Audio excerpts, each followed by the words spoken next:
సదాశివసమారంభాం శంకరాచార్యమధ్యమాం అస్మదాచార్యపర్యంతాం వందే గురుపరంపరాం. వసుదేవసుతం దేవం కంసచాణూరమర్దనం దేవకీ పరమానందం కృష్ణం వందే జగద్గురుం. అచల ఛానల్ ప్రేక్షక మహాశయులందరికీ కూడా శ్రీ గోకులాశ్రమం తరఫు నుంచి హృదయపూర్వకమైనటువంటి స్వాగతం పలుకుతూ మీ ముందుకు ఈరోజు నుంచి ధారావాహికంగా ఇంకొక కొత్త విషయాన్ని మీకు సమర్పించాలనేటువంటి మా గురుదేవుల ఆదేశానుసారం సంకల్పించబడింది. అది ఏమిటంటే ఉద్ధవ గీత అనేటువంటి ఇంకొక భగవద్గీత లాంటి విషయం. ఆ సంగతిలోకి వెళ్ళే ముందుగా మనం ఉపోద్ఘాతం కొంత చెప్పుకోవాల్సిన ఆవశ్యకత ఉన్నది. అది అయిన తర్వాత విషయంలోకి వెడదాం. ఉపోద్ఘాతం ఏమిటంటే, ఈ ఉద్ధవ గీత అనేది కృష్ణ పరమాత్మ ఆయన యొక్క మహానిర్యాణం జరిగిపోయే ముందు ఒక వారం రోజుల ముందుగా తన బాల్య స్నేహితుడైనటువంటి ఉద్ధవుడు అనేటువంటి వాడికి అతడు తనకి జ్ఞానం ప్రసాదించమని ప్రార్థించినప్పుడు అతనికి ఈ గీతని బోధించడం జరిగింది. ఆ విధంగా ఇది ఉద్ధవ గీతగా పేరు పొందడం జరిగింది. మనందరం ఇంతకుముందు చేసిన ప్రయత్నంలో కృష్ణ పరమాత్మ యుద్ధ సమయంలో మహాభారత యుద్ధ సమయంలో అర్జునుడికి కూడా ఈ జ్ఞానబోధ, ఆత్మసాక్షాత్కారానికి సంబంధించిన విషయము, కర్తవ్యాన్ని, ధర్మ పరిరక్షణ గురించిన ఆవశ్యకతని వాటన్నిటినీ తెలియజెబుతూ అప్పుడు భగవద్గీతని చెప్పడం జరిగింది. ఇది కాబట్టి కృష్ణ పరమాత్మ చేత ఉటంకించబడినటువంటి రెండు గీతలు ఇవి. ఒకటి భగవద్గీత, రెండవది ఉద్ధవ గీత. ఒకటి ఆయన దాదాపుగా కృష్ణ పరమాత్మ 125 సంవత్సరాలు జీవించాడని చెప్తున్నారు చరిత్రకారులు. అందులో 90వ సంవత్సరం వయసులో మహాభారత యుద్ధం జరిగింది. అప్పుడు చెప్పబడింది భారత యుద్ధం మొదలయ్యే ముందుగా చెప్పబడింది భగవద్గీత. తరువాత తను నిర్యాణానికి ముందుగా చెప్పబడింది ఉద్ధవ గీత. సో ఈ రెండు కూడా కృష్ణ పరమాత్మకు సంబంధించిన విషయాలు. ఆశ్రమం ద్వారా మాకు నెలకొని ఉన్నటువంటి యోగేశ్వర కృష్ణ పరమాత్మ యొక్క చరణాల విందాలకి సుమాంజలుడు సమర్పిస్తూ ఆయనకి సేవగా ఈ విషయాన్ని మీ అందరి ముందుకి తెలియపరచడానికి చేస్తున్నటువంటి ప్రయత్నం. మీరందరూ కూడా మమ్మల్ని ఆశీర్వదించాలని మీ అందరినీ కూడా కోరుతూ విషయంలోకి వెళ్ళటానికి ప్రయత్నం చేద్దాం. అయితే మామూలు భగవద్గీత 700 శ్లోకాల్లో ఉంటే ఈ ఉద్ధవ గీత భాగవతంలో 11వ అధ్యాయంలో దాదాపు 1079 శ్లోకాల్లో సంస్కృతంలో ఉన్నది. అయితే దాన్ని బమ్మెర పోతనామాచ్యుడు ఆంధ్రీకరించడం జరిగింది. అయితే ఆ తెలుగు ఇప్పుడు మనందరికీ కూడా నారికేళ పాకం అయిపోయి ఆ తెలుగు కూడా మనం చదవలేని పరిస్థితిలో ఉన్నాం. అట్టి పరిస్థితుల్లో మహానుభావుడు గురుదేవుల సాక్షాత్కారము, ఆశీర్వచనములు సంపూర్ణముగా పొందినటువంటి ఒకానొక మహోన్నత వ్యక్తి కాంతిశ్రీ జంఝాల వెంకటేశ్వర శాస్త్రి వారని వారు ఈ బృహత్ ప్రయత్నాన్ని చేసి ఈ ఉద్ధవ గీతలో ఉన్నటువంటి 1079 శ్లోకాలు సంస్కృత శ్లోకాలని ఆంధ్రీకరించి దాన్ని వచనంలో తీసుకొచ్చారు. సో అటువంటి బృహత్ ప్రయత్నం చేయడం జరిగింది. బాబావారి ఆశీస్సులతో, ఆయన పుట్టపర్తి సాయిబాబా పరమ భక్తుడు, ఆయన ఆశీర్వచనాలతో జరిగింది. ఆయనకే దీన్ని కృతిభర్తగా సాయిబాబా వారికి ఆయన సమర్పించుకోవడం జరిగింది. దాన్ని మన తిరుపతి దేవస్థానం వారు ముద్రణా ఖర్చులు వారి ద్వారా చేసి ఈ పుస్తకాన్ని 1997లో దీన్ని వెలుగులోకి తీసుకురావడం జరిగింది. ఈ పుస్తకం అయితే మనకి జనబాహుళ్యానికి తొందరగా అర్థం అవడానికి విషయం గంభీరమైందైనా కొద్దిగా తెలియపరచడానికి వీలవుతుందనే ఉద్దేశంతో దీన్ని అందరికీ శ్రవణ రూపకంగా పారాయణంగా చెప్పి చెయ్యాలనే సంకల్పం కలిగినప్పుడు వారి యొక్క ఆశీర్వచనం కోసం పుట్టపర్తికి మేము ప్రయత్నం చేస్తే అది సఫలీకృతం కాలేదు. మరి వారు ఎక్కడున్నారనేది మాకు తెలియదు. అయినప్పటికీ వారి చేత అంత కష్టపడి రాయబడినటువంటి పుస్తకానికి బహుశా కృష్ణ పరమాత్మ, సాయిబాబా మహానుభావుల యొక్క ఆశీర్వచనంతోనే ఈరోజు అది ప్రకాశంలోకి రావడానికి ఒక అవకాశం ఏర్పడిందేమో అన్నటువంటి సంకల్పం నాకు కలగడం వలన ఈ పుస్తకాన్ని ద్వారా మనం ఉద్ధవుడికి పరమాత్మ చెప్పినటువంటి గీతని మనం చెప్పడానికి ప్రయత్నం చేస్తున్నాం. విషయంలోకి వెడదాం.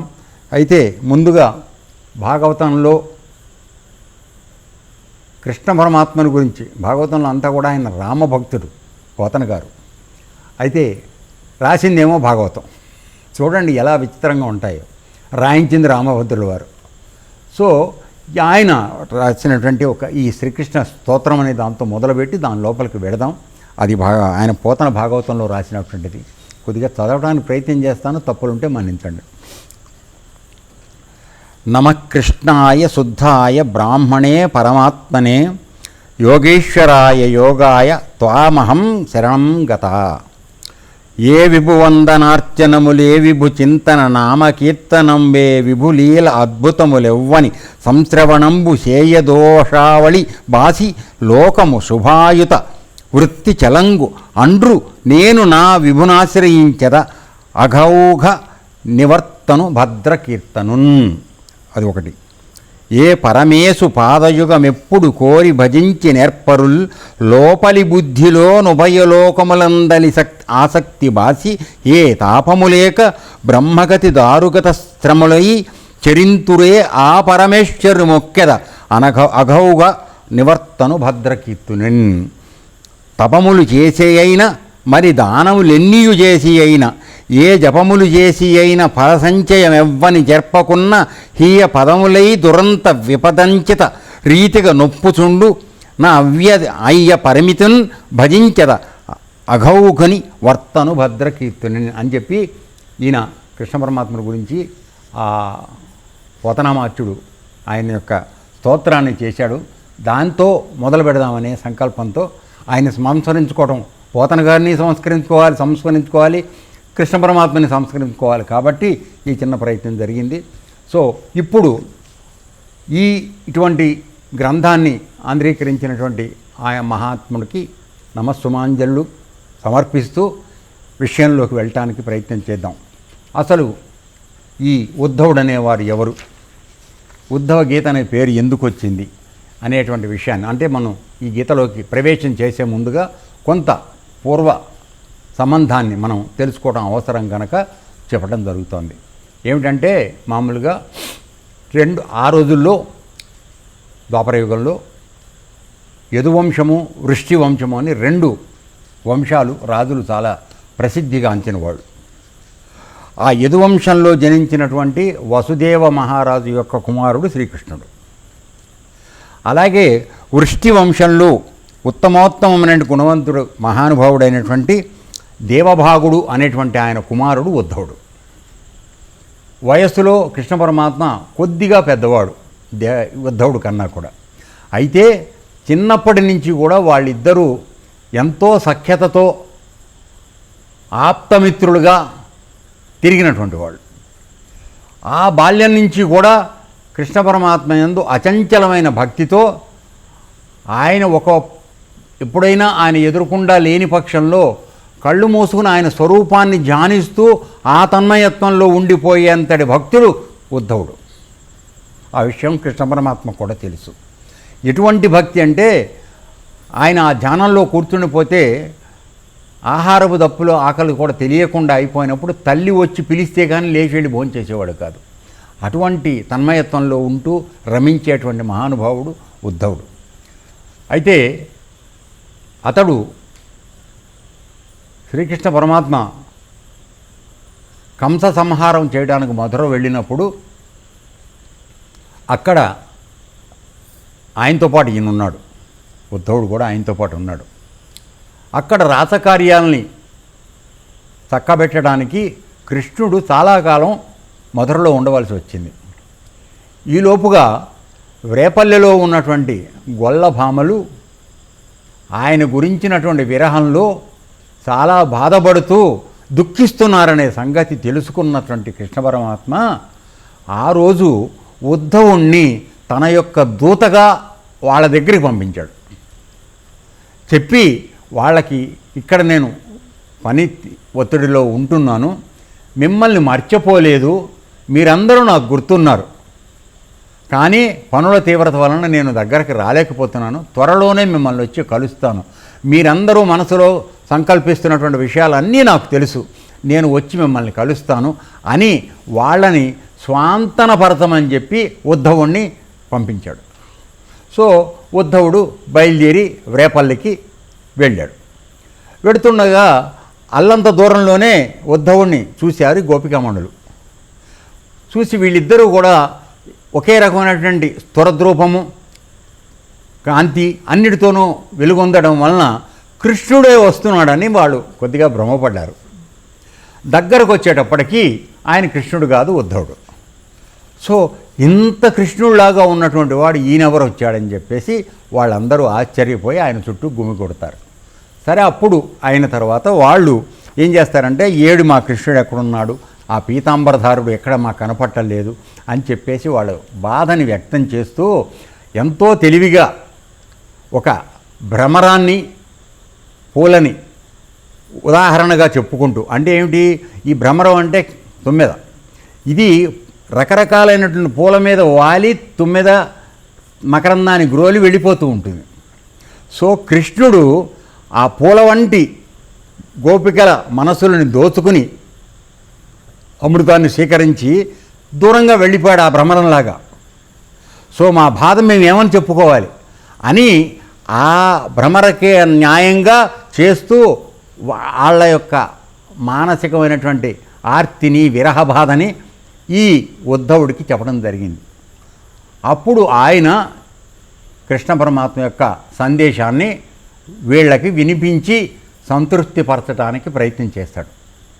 మిమ్మల్ని మర్చిపోలేదు, వస్తానని చెప్పాడు, అనతి కాలంలోనే ఏం చేస్తానని చెప్పాడు, మిమ్మల్ని ఏనాడు మర్చిపోలేదు, మిమ్మల్ని మర్చిపోయే విషయం లేదు, అందువలన తప్పకుండా వస్తానని చెప్పాడు, అందువలన మీరందరూ ధైర్యంగా ఉండండి అని చెప్పి నన్ను చెప్పమన్నాడు అని చెప్పి చెప్తాడు. అయిన తర్వాత కూడా వాళ్ళకి ఇంకా సంతృప్తి కలగక మీ ఇద్దరు కూర్చుని మాట్లాడుకున్నప్పుడు నాకు మీకు ఇవన్నీ చెప్పాడన్నావు కదా, అప్పుడు కృష్ణ పరమాత్మ నీ భుజం మీద వాలి ఏ విధంగా చెప్పాడో చెప్పు మాకు. అంటే ఇప్పుడు వాళ్ళిద్దరి యొక్క దగ్గరగా రావడాన్ని వీళ్ళు దగ్గరగా కృష్ణ పరమాత్మకు అయినట్టుగా భావించుకున్నారు. ఆ మానసికమైనటువంటి ఉన్నతి, అది భావోద్వేగం. సో ఆయన నీ భుజం మీద ఎలా చేయబెట్టి తలబెట్టి నీతో మాట్లాడాడు, అదేదో మాకు కాస్త వివరంగా చెప్పు అని గుచ్చి అడుగుతారు. ఇంకా చెప్పు అని. సో వాళ్ళ తనివి తీరే వరకు ఆ కృష్ణ పరమాత్మ యొక్క విషయాలు అన్నీ చెప్పిన తర్వాత మరి నేను వెళ్ళొస్తానని చెప్పి బయలుదేరతాడు. అప్పుడు వీళ్ళు చాలా గొప్పగా ఆయన్ని వీడ్కోలు పలికి చాలా దూరం వాళ్ళు ఆయన వెనకాల వచ్చి సాగనంపుతారు. అయితే వాళ్ళని వదిలేసి వస్తుండగా ఉద్ధవుడికి కలిగినటువంటి భావన ఏమిటంటే, నేను కూడా చిన్నప్పటి నుంచి కృష్ణుడిని భావన చేస్తున్నాను, కానీ గోపికలలో ఉన్నటువంటి నిశ్చల భక్తి నా దగ్గర ఉన్నదా లేదా, లేక అసలు నిశ్చల భక్తి అనేది ఎలా ఉంటుందనేది వాళ్ళను చూసి నేర్చుకోమని నన్ను పంపించాడా అని అనుమానం కలిగింది అతను. అర్థమైందా? అంటే ఆలోచన ఎంత ఉన్నతంగా ఉదాత్తంగా ఉన్నదో చూడండి. దానిలో అనుకుని నేను అలాగే ఉండడానికి ప్రయత్నం చేయాలి కదా అని అనుకుంటూ తిరిగి వస్తాడు. ఇక తర్వాత కొంతకాలానికి వచ్చిన తర్వాత కృష్ణ పరమాత్మతో పాటు కుబ్జ ఇంటికి వెడతాడు. కుబ్జ అనే వంకరలు ఉన్నటువంటి ఒక అమ్మాయి ఉంటుంది, మహాభక్తురాలు. ఆవిడకి ఆ వక్రాలన్నీ కూడా తీసేసి ఆవిడ్ని ఉద్ధరిస్తాడు కృష్ణ పరమాత్మ. సో అక్కడికి కూడా కృష్ణుడితో పాటు పెడతాడు. అంటే ఒక నర్మ సచివుడు అంటాడు ఆయన. అంటే ఏమిటంటే రహస్యాన్ని భరించేటువంటి ఒక మంత్రి లాంటివాడు. మంత్రుల దగ్గరే రహస్యాలని మాట్లాడతాం రాజులందరూ కూడా. సో అటువంటి నర్మ సచివుడు ఉద్ధవుడు. సో అది అయిన తర్వాత పాండవుల యోగక్షేమం కలుక్కోమని చెప్పేసి అక్రూరుని పంపిస్తాడు హస్తినాపురం కృష్ణ పరమాత్మ. ఆ సమయంలో కూడా ఇతను అక్కడే ఉంటాడు. సో ఆ విధంగా దాదాపుగా ఆయన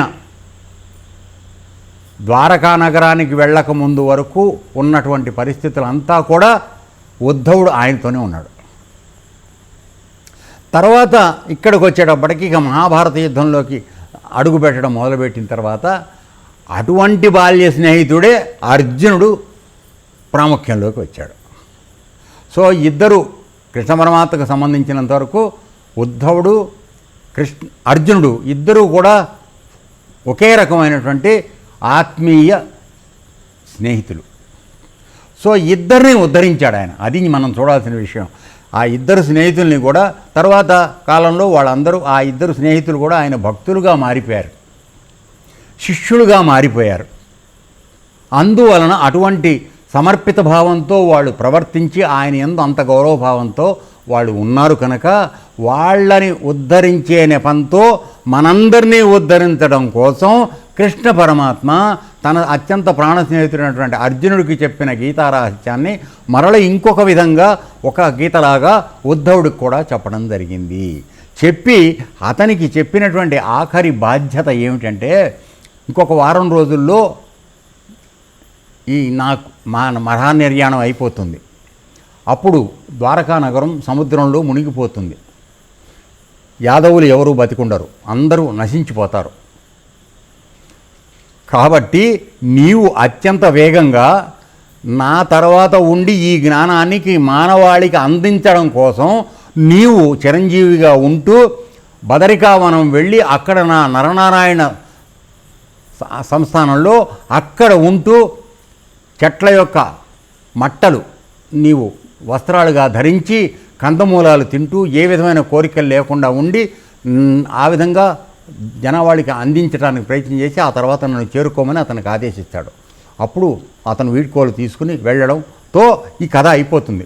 ఇదంతా కూడా భాగవతంలో ఉత్తర భాగవతం అని చెప్పబడేటువంటి 11వ అధ్యాయంలో, భాగవతం మామూలుగా దశమస్కందం అయిపోతుంది, కృష్ణుడు యొక్క కథలు చెప్పడంతో అయిపోతుంది.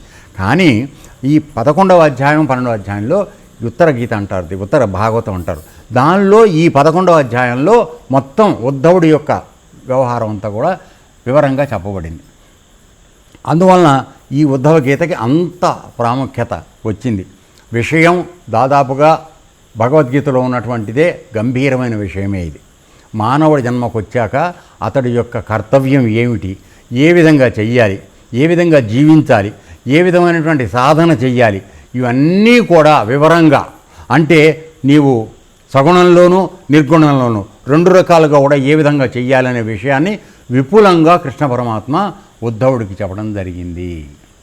సో అటువంటి మహోత్కృష్టమైనటువంటి విషయాన్ని మీ ముందుకు తీసుకురావడం కోసం ఈ చిన్న ప్రయత్నం మా ద్వారా జరుగుతోంది. మీరందరూ కూడా సహృదయంతో దయచేసి శ్రద్ధగా విని ఎంతవరకు వీలైతే అంతవరకు దీన్ని ఆచరించడానికి ప్రయత్నం చేయవలసిందిగా మరొక్కసారి ప్రార్థిస్తున్నాను. ఎందుకంటే ఈ విషయాన్ని తెలుసుకోవడం అనేది ఒక మనందరి యొక్క పూర్వజన్మ సుకృతంగా భావించుకునేటట్లయితే ఇది మనకి దొరికినటువంటి మహదావకాశంగా మనం భావించవలసి వస్తుంది. ఎందుకంటే ప్రస్తుతం ఉన్నటువంటి సాంఘిక పరిస్థితుల్లో ఎవరు కూడా గ్రంథాలని చదివి ఆకళింపు చేసుకుని జీర్ణింపజేసుకుని వాటిని ఆచరించేంత సమయం ఎవరికీ ఉండడం లేదు. అందువలన ప్రసార మాధ్యమాల ద్వారా వినేటువంటి అవకాశాన్ని కొంతమంది కలిగిస్తున్నారు కనుక మేము కూడా ఈ ప్రసార మాధ్యమం ద్వారానే మీ అందరికీ అచల ఛానల్ వారి యొక్క సహకారంతో వారు ఎన్నో ఇటువంటి మన హైందవ సంస్కృతికి సంబంధించిన విషయాల పట్ల ఆసక్తితో వాళ్ళు ఈ కార్యక్రమాలను కొనసాగిస్తున్నారు కనుక వారి యొక్క సహకారంతో మీ ముందుకు రావడానికి ప్రయత్నం చేస్తున్నాము. దయచేసి అందరూ కూడా ఈ విషయాన్ని తెలుసుకోవటానికి ప్రయత్నం చేద్దాం. సో అందువలన ఈ కృష్ణ పరమాత్మ చేత మనందరికీ అందించబడినటువంటి ఉద్ధవుడి ద్వారా అందించబడిన ఈ గీత మనం రేపటి నుంచి ఈ కృష్ణ సందేశాన్ని మనందరం వివరంగా తీసుకుందాం. అందువలన ఉద్ధవుడి యొక్క ధన్య జీవితం మనకి కూడా ఒక ఉదాహరణగాను మనం అందరం కూడా పాటించటానికి ఒక అత్యుత్తమైనటువంటి ఉపకరణంగా మనందరికీ ఉపయోగపడాలని ప్రార్థిస్తూ, అయితే సమయం ఉన్నదని అంటున్నారు కాబట్టి మనం కథలోకి వెళ్ళే ప్రయత్నం చేద్దాం.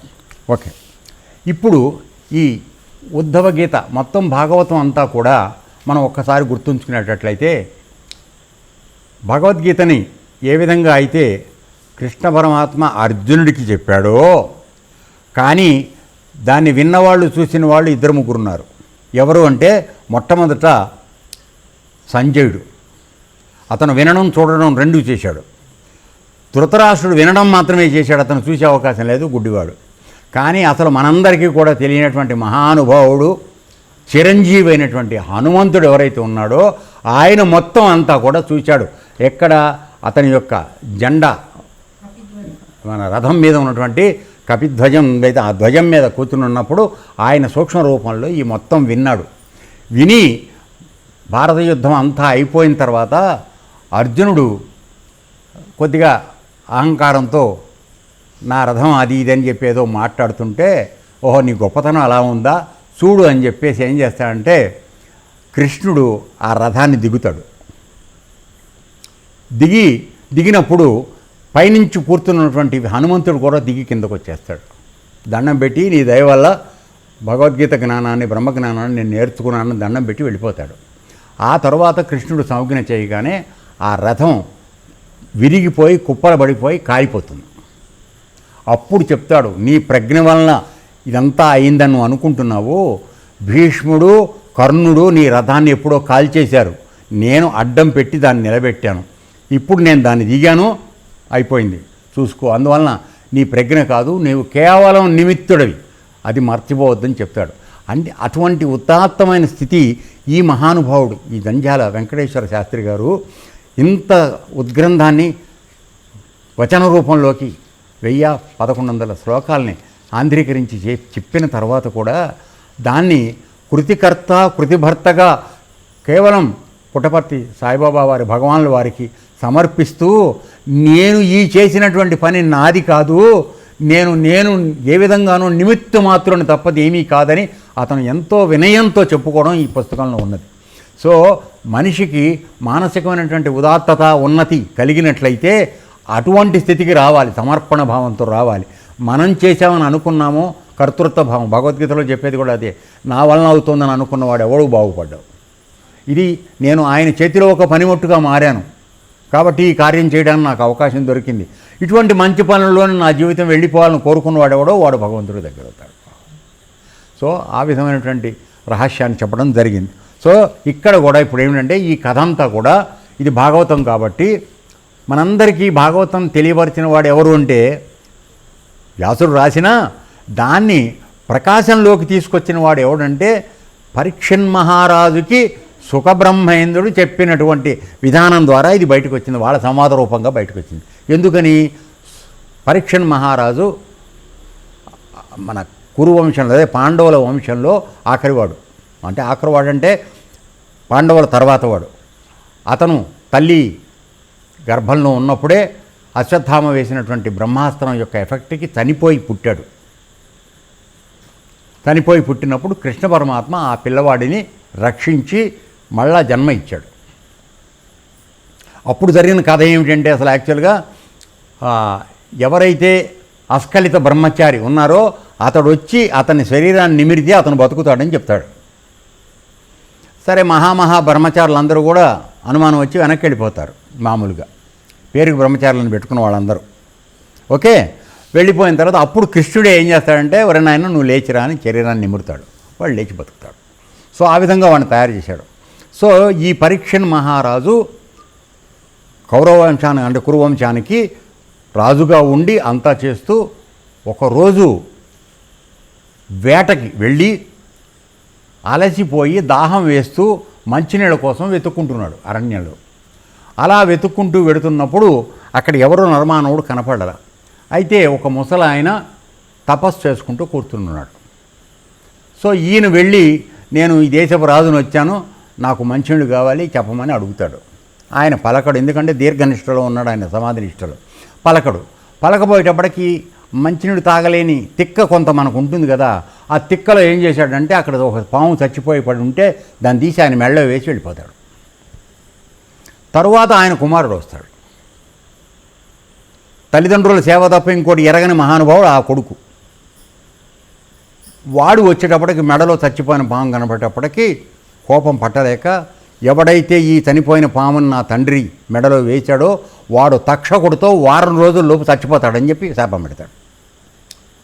ఈలోపు తండ్రి తపస్సులోంచి బయటకు వస్తాడు. వస్తే వాడెవడో ఇటు చేశాడు నాన్న, నేను శాపం పెట్టానని చెప్తాడు. తప్పు చేసావు నాయన, ఆ వచ్చిన వాడి దేశానికి రాజు, తెలియక వాడు చేశాడు, రాజును దండించే అధికారం మనకి లేదు, అయినా నువ్వు శాపం పెట్టావు, నీ శాపం వృధా పోవడానికి వీల్లేదు, కనీసం వాడు జాగ్రత్త పడతాడేమో, ఇప్పుడు ఇమీడియట్గా వాడి కబురు చెయ్యి, ఇలా శాపం ఉంది, వారం రోజుల్లో నువ్వు వెళ్ళిపోయే అవకాశం ఉందని చెప్పి. అప్పుడు పోయి చావు తప్పుకోవడానుకొని ప్రయత్నం చేస్తూ ఏం చెయ్యాలి నేను, ఇప్పుడు పరమాత్మను తెలుసుకోవడం తప్ప నాకు ఇంకొక మార్గం లేదు అని ఆవేదనలో ఉండగా అప్పుడు ఈ సుఖమహర్షి ఆయన దగ్గరకు వచ్చి ఈ భాగవతాన్ని మొత్తం వారం రోజుల్లో చెప్పాడు. చెప్పి అతనిలో ఆత్మజ్ఞానం కలిగేటట్టుగా చేసి కైవల్య పదాన్ని పొందడానికి కావలసినటువంటి సంసిద్ధత అతనిలో ఏర్పాటు చేసి వెళ్ళిపోయేటట్టు చేశాడు. ఆ చేసినప్పుడు ఏం జరిగిందంటే ఈ తక్షకుడు అనేవాడు ఆయన ఒంటి స్తంభం మేడ కట్టుకుని జాగ్రత్తగా ఉన్నాడు, ఎవరూ లోపలికి రావడానికి వీల్లేదు, చాలా జాగ్రత్త తీసుకున్నాడు. అయితే ఒకరోజు ఏం జరిగిందంటే కింద ద్వారం తప్పితే పైన ద్వారాలు లేవు, కిటికీలు లేవు, ఏమీ లేవు, ఎవరు ఎటు నుంచి వచ్చే అవకాశం లేదు. సో అటువంటి పరిస్థితుల్లో ఉంటే కూడా ఒకరోజు ఆయనకి పళ్ళు తీసుకొస్తూ ఉంటే ఆ పళ్ళలో ఒక నిమ్మపండు కూడా ఉంటుంది. ఆ నిమ్మ పండులో చేరతాడు ఈ తక్షకుడైన రాక్షసుడు పాము, చిన్న పురుగులాగా. అది ఎంత చూడటానికి ఆకర్షణీయంగా ఉంటుంది అంటే పళ్ళెని తీసుకుని వెళ్ళగానే పరీక్షణ్ మహారాజు ఆ నిమ్మపండు తీసుకుని ముగ్గు దగ్గర పెట్టి అబ్బా బాగుంది అంటాడు. అంతే, ఆ దాంట్లోంచి వచ్చి కరెక్ట్గా ఆవిడ బురుకుటి స్థానంలో పాము కొట్టి చచ్చిపోతాడు పరీక్షణ్ మహారాజు. సో అప్పటికి ఆయనకున్న కుమారుడు జనమేజయుడు. అతడు పాములన్నింటినీ లేకుండా సర్వనాశనం చేసేస్తానని చెప్పి అతను యజ్ఞం చేయడం మొదలుపెట్టేప్పటికి ఆ యజ్ఞంలో ఈ తక్షకుడిని రక్షించడానికి వీడేం చేస్తాడంటే ఇంద్రుడు యొక్క సీటుని చుట్టుకుని కూర్చుంటాడు. వాడు మంత్రం పిలిచి ఆవాహయామి దా వచ్చి పడంటే వీడు ఇంద్రుడి సీటు కదిలిపోతూ ఉంటుంది, వాడు రాడు. సో అప్పుడు బ్రహ్మ విష్ణు వాళ్ళందరూ వచ్చి నాయన ఇక్కడికి పాముల సంతతిని చాలా వరకు నాశనం చేసేసావు, నువ్వు కొద్దిపాటి సంతతిని ఉండని, ప్రపంచానికి వాటి అవసరం ఉంది, అందువల్ల నువ్వు ఆగిపోమంటే అప్పుడు అతను ఆగిపోయాడు. సో ఈ పరీక్షణ్ మహారాజు ఆ విధంగా మృత్యు భయాన్ని దాటడం కోసం మన సుఖమహర్షి ద్వారా భాగవతాన్ని విని మానసికంగా అతడు ఉద్యుక్తుడైనాడు శరీరం వదిలేయటానికి. సో ఇందులో మనకు వచ్చే దీంట్లో విషయంలో వచ్చేటప్పుడు కూడా అక్కడక్కడ మనకి సంజయుడు మనకి చెప్పినాడు అని అనిపించినట్టుగానే ఇక్కడ కూడా శుకుడు పరీక్షణ్ మహారాజుకు చెప్తున్నట్టుగా అక్కడక్కడ ప్రస్తావన వస్తూ ఉంటుంది. ఆ విధంగా మొదలవుతుంది అది. తర్వాత ఇప్పుడు సుఖమహర్షి మనం కథలోకి వెడుతున్నాం. ఇప్పుడు సుఖమహర్షి పరీక్షణ్ మహారాజుకు మహాభాగవతం వినిపించడం మొదలుపెట్టాడు. ఓ రాజా, శ్రీకృష్ణ భగవానుడి లీలా విలాసాలు అత్యంత అద్భుతాలు, అవి లోక కళ్యాణ కారకాలు. అంటే ఆయన చేసే లీలలన్నీ కూడా లోక కళ్యాణం కోసం చేస్తాడు, అంతేకాని ఆయన సొంతానికి కాదు. ధర్మోద్ధరణాలు అంటే ధర్మాన్ని ఉద్ధరించే పని. ఆయన అసలు జన్మ తీసుకోవడం ఎందుకు వస్తుంది, అవతారం అంటే ధర్మాన్ని రక్షించడం కోసం ఆయన అవతారం తీసుకుంటాడు పరమాత్మ. ఆ విధంగా కృష్ణ పరమాత్మ యొక్క అవతారం వచ్చింది. లోకకంటక నిర్మూలనాలు అంటే పరమాత్మ రెండు విధాలైనటువంటి పనుల కోసం వస్తాడు. ఒకటి శిష్టులను రక్షించడం అంటే మంచి వాళ్ళను రక్షించడము, దుష్టులను శిక్షించడం. ఇక్కడ లోకకంటక నిర్మూలనం అంటే లోకానికి ఎవరైతే బాధలు కలిగిస్తున్నారో వాళ్ళని నిర్మూలన చేయటం. అవి మూడు లోకాలలోనూ మారుమూరగా సాగాయి. ఆ యశశ్చంద్రికలు సర్వత్రా వ్యాపించాయి. నారద మహర్షి వసుదేవుడికి దివ్య మంత్రోపదేశం చేసి వెళ్ళిపోయాడు. అంటే కృష్ణ యొక్క పరమాత్మ యొక్క తండ్రికి మంత్రోపదేశం చేసేసి నారదుడు వెళ్ళిపోయాడు. అయిపోయిన తర్వాత ఒకనాడు సనకాది ప్రజాపతులతో సురాసుర భూతగణాలతో బ్రహ్మదేవుణ్ణి అగ్రభాగాన నిలుపుకుని మహదేవ దేవేంద్రాదులు కృష్ణ దర్శనం కొరకు ద్వారకకు ప్రయాణమైనారు. సో అందరూ కూడా స్వర్గలోకాన్ని నుంచి ఇక్కడ భూలోకానికి ఎక్కడైతే కృష్ణ పరమాత్మ ఉన్నాడో ఆయన్ని కలవడం కోసం ఇందరూ బయలుదేరి వచ్చారు. వాళ్ళతో ఎవరెవరు ఉన్నారట? వారితో మరుద్గణాలు, ద్వాదశ ఆదిత్యులు, అష్టవసు ప్రముఖులు, అశ్వినీ దేవతలు, ఋభువులు, అంగీరసలు, ఏకాదశ రుద్రులు, మహారుషీశ్వరులు, విశ్వే దేవతలు, సిద్ధులు, సాధ్యులు, దేవతలు, గంధర్వులు, అప్సరసలు, నాగులు, చారణులు, గుహ్యకులు, మునులు, పితృదేవతలు, విద్యాధరులు, కిన్నెరలు, కింపురుషులు మొదలైన వారందరూ వచ్చారు. ద్వారకలోని మహామణిమయ మంజుల మందిరంలో ప్రవేశించారు.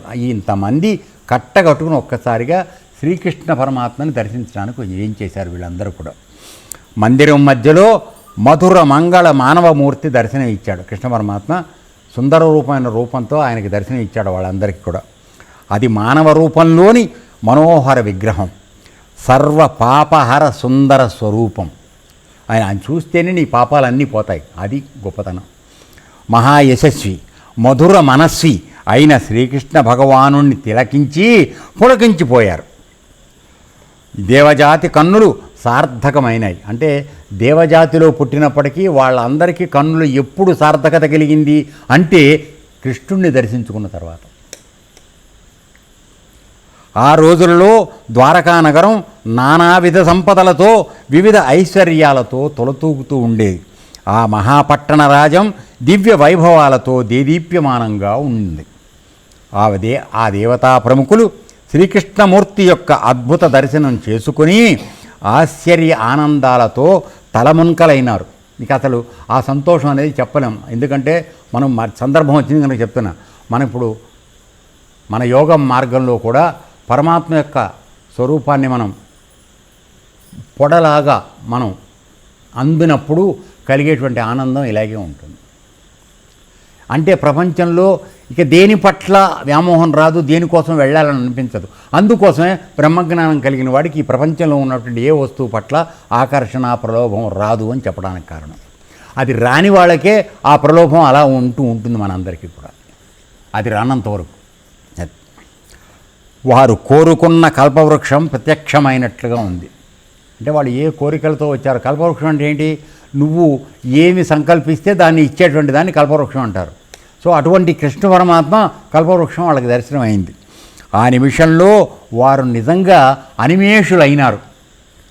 అనిమేషులు అంటే మామూలుగా దేవతలందరికీ కనురెప్ప కొట్టని వాళ్ళని అనిమేషులు అంటారు. మీ అందరికి చెప్పడం జరిగింది చాలాసార్లు, అలవాటు ప్రకారం మర్చిపోయి కూడా ఉండొచ్చు. ఓకే. సో అనిమేషులు అంటే రెప్పపాటు లేని వాళ్ళు.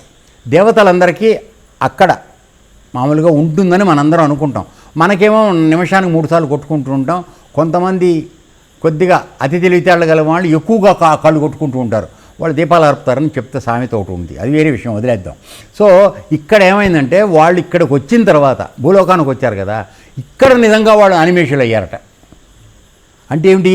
ఇక రెప్ప వేయటానికి ఏం అవకాశం లేదు.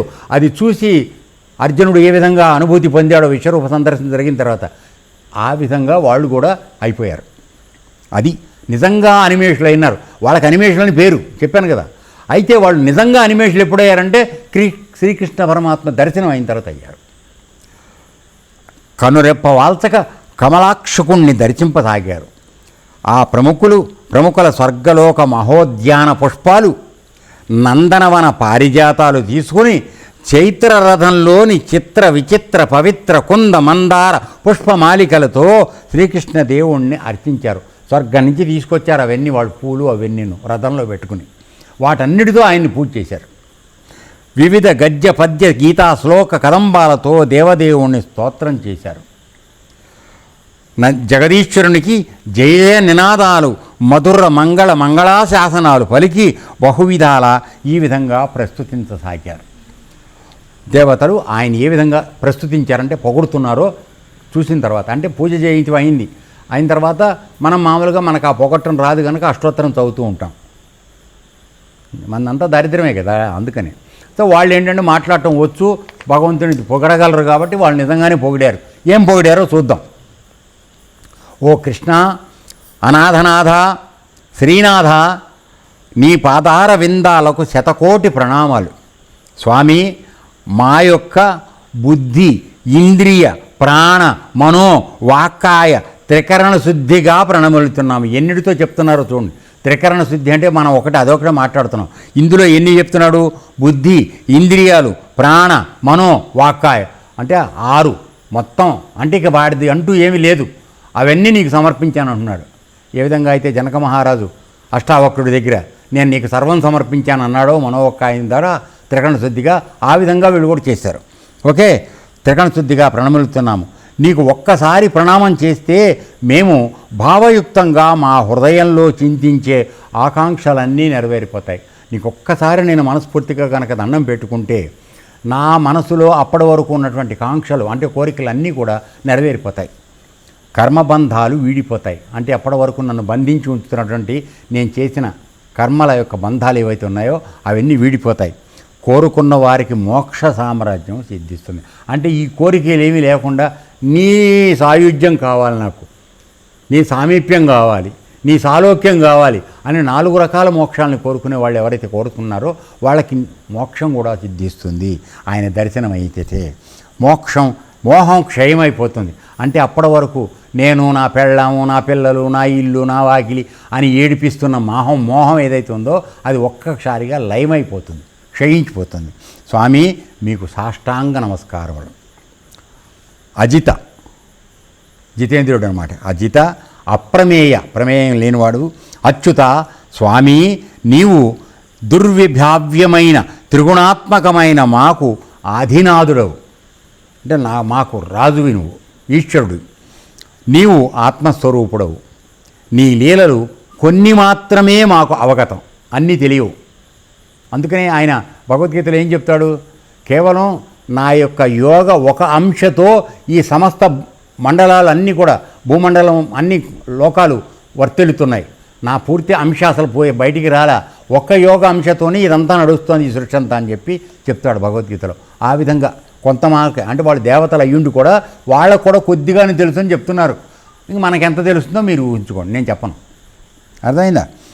సృష్టి స్థితి లయాలు నీ కార్యక్రమాలు, మూడిటికి ఆధారం ఆయనే కదా. తర్వాత నీవు గుణాతీతుడవు, నీవు గుణాలు లేవు, గుణాలు నీది కంట్రోల్లో ఉన్నాయి. గుణాత్మకుడవై సర్వకార్యాలు నిర్వహిస్తుంటావు. మనలో చిత్స్వరూపంగా ఉండి మనం గుణాలతో నిర్వహించే కర్మలన్నింటికీ కార్యకర్తగా కనపడుతూ ఉంటాడు. కానీ ఆయన ఏం చేయడు, చేసేదంతా మనమే.